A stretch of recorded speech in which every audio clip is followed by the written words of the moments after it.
Hey, welcome back to Toon Runners Roy now. And I just came back from Thailand, and I could see why people go to Thailand. So I have made it to all the big four, the Brazil, Colombia, Dominican Republic, and Thailand. Yes, so this is my first time going to Thailand. I'm gonna have some videos, and it was an enjoyable time. Had a good time. Good food. Prices are very reasonable. I mean, low prices. I got a 4-star hotel for $26 a night, and even they had one day they had a discount with and I got it for like $13. The same hotel that I was staying in, right there in Pattaya, in 2 hours from Bangkok, 2 hours from the airport. So I went there first and got massage, could eat Thai food, clubs, music. It was. I could see why people go there. And went to Bangkok and had a good time too in Bangkok. Some of the same things, but I mean Pattaya is a little is the beach town, so there's more. It's the beach life. Kind of reminds you of Sosua. It does kind of remind you of Sosua, and the women are aggressive. You know, they have good looking women. They have a whole bunch of different women. There are also a lot of black. There was Thai women, and there were some African women, or some African pros, a decent amount. I don't know. I guess you say maybe. I would say in maybe less, maybe 10%, or maybe a little bit less, but still, there's a decent amount of black women, mostly African women that were out there doing their thing, surprisingly, you know what I'm saying? And, you know, the food was good, the massages were good, I enjoyed myself. Even the hotels I had like one 5-star hotel. I think I might have paid 65, maybe 70, and then I think I was paying 50 for the other hotels that I got last minute. So I mean, you can get a good 4 or 5 star. You can get a 4-star hotel, and probably for like about $50, $60. $70. You can get a 5-star hotel, especially you do it in advance. But had a good time, enjoying myself. One thing that I love seeing over there, I seen this guy, man. It was, this guy was totally looks like, Urkel, big Times Square. This guy could probably get no kind of love in Atlanta, but he had a decent looking girl, a little chubby faced girl, a Thai girl or maybe Japanese, but they seemed to be in love and happy, and he was happy. He got big smiles, she was big smiles. So there's a reason why um, guys are traveling, and um, for a lot of guys, and it's very safe.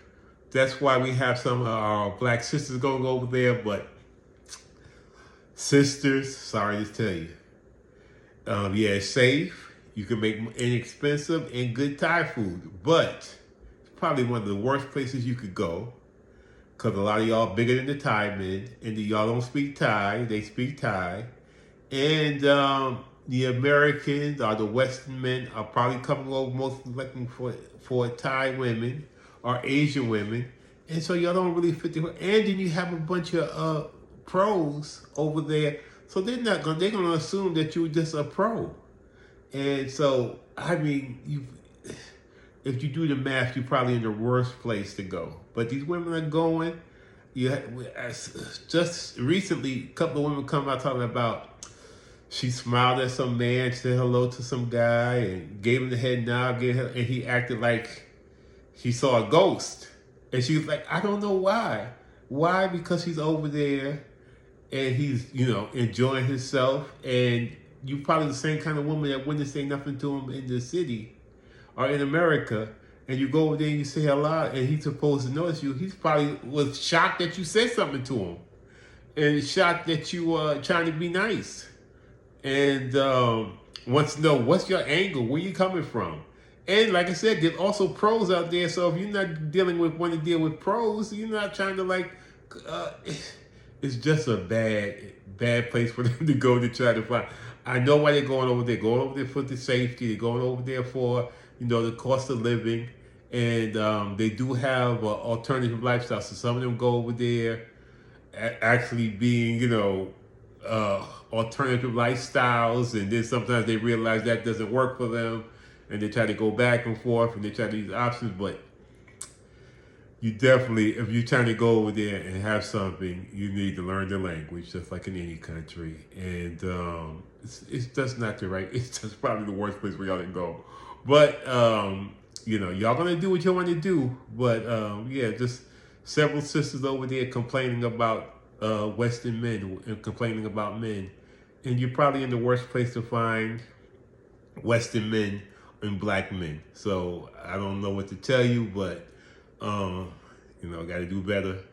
But like I said, it was an enjoyable trip. It was, you can get a lot of things for very low prices and good quality. Recommend, like I say, food was like maybe you can get some food for like $5. Good food for $5 per person. $5, $6, $7, $8. I don't think any of my meals were more than. We did get one seafood plate that probably came up to $100. But that was like a real by the beach. That was like an overpriced place. Something that would probably cost you maybe $250 or something like that per person in the United States. So wanted to recommend that I could see why people go over there. It's true that you have to, and they're having a YN problem. They're not having not a YN problem or young black problem or young B problem. They're having a young I problem. They're having some problems with young Indian males going over there and being cheap, and that's not what they're looking for. So now, a lot of people, even some of the people now that you see on YouTube, will have to get out and leave because what people were doing was not getting the proper visas, and they would just go stay there 2 months on the visa, on a tourist visa, on arrival, and then extend it for another month, and then go do a visa run to Cambodia, Vietnam for a couple of days or the day, and then come back and do the process over and over again. Some of them were doing it for years.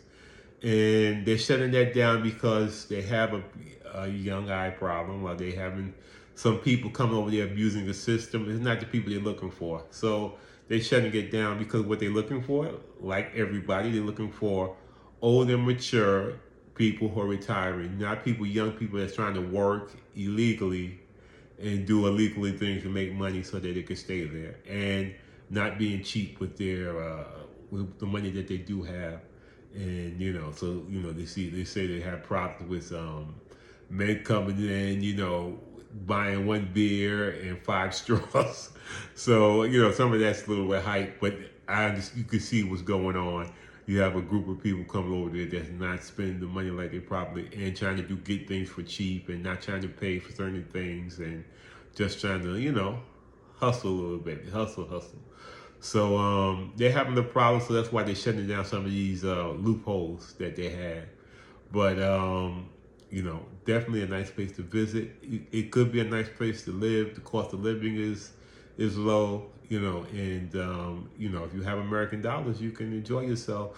But it's a long way to go, and you have to, if you really are trying to have relationships and have a real relationship, you have to learn some Thai, because even though there's a lot of people speak Thai, it's still a small, It's you still if you're trying to live there and you're trying to get respect and deal with the family, whatever, you're gonna have to learn the Thai language. So this is Two Runners Roynell, and we are. See you later. Bye. Yes, Sassy Straits. Yeah. If you didn't know, you're required to speak and talk and look and pay some attention to all Black women at all Black times, no matter where you are, no matter what you're doing, no matter who you're with. You are required. Did y'all not know that? Did y'all know? We need y'all to get it together. This Get it is together. from the Shade Threads, you know, a baby of that Tether blog.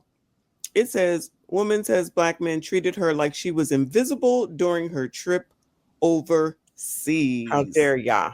Serious question. What is up with the Black men in Thailand? Are y'all okay? And I'm not even speaking like on a romantic level, but just on a normal, cordial level. Y'all are weird. I seen a Black man today just walking, and just like I give everybody else, I gave him a nod and like a little smile. When I tell you this man looked at me like he seen a ghost, and I couldn't do nothing but bust out laughing because what is wrong with you? I get a lot of y'all come over here to sow your wild oats, but that doesn't mean that you instead be rude to any Black American that you see. We are the minority in a foreign country. So yes, when I see another Black person, I'm expecting for there to be some type of mutual respect between us. Am I saying that we gotta hug and hold hands and go on a date? No. Serious question. What is you should be normal and respectful instead of acting like you don't see me. Literally everybody stick together except Black people. When I tell you they did a number on us, whew, I genuinely don't understand. And if somebody want to hop in the comments. All right. So you remember this video? She out here commanding and demanding, telling you Sassy Straights what to do, when to do it, how to do it. Y'all know how it goes. Y'all don't do shit right. You're supposed to know what every Black woman is thinking in their head, and you're supposed to act accordingly, according to her and so many. Y'all do nothing right. Y'all do everything wrong. How dare you leave this country? And then she gonna leave the country and go on over there and then tell y'all that you're expected to speak to her if she head nods you. It is an expectation that you speak to her if she nods at you. I don't know where y'all are getting these things wrong, but I'm gonna need y'all to get it together. Y'all ain't doing the right thing here, there, or everywhere. That sounds like a Dr. Seuss book. Y'all don't do nothing right here. Y'all don't do nothing right there because y'all don't know what the hell it is you're doing. So if you don't get your asses together and get underneath these people's feet and listen to everything that they say and do everything that they say, no matter when they say to do it, even if you don't know, when they correct you and tell you to change it up, change it the F up. You heard? It's your responsibility to know everything about what these people want, when they want it, how they say it, no matter where they are. You heard? This is how this works, in case you didn't.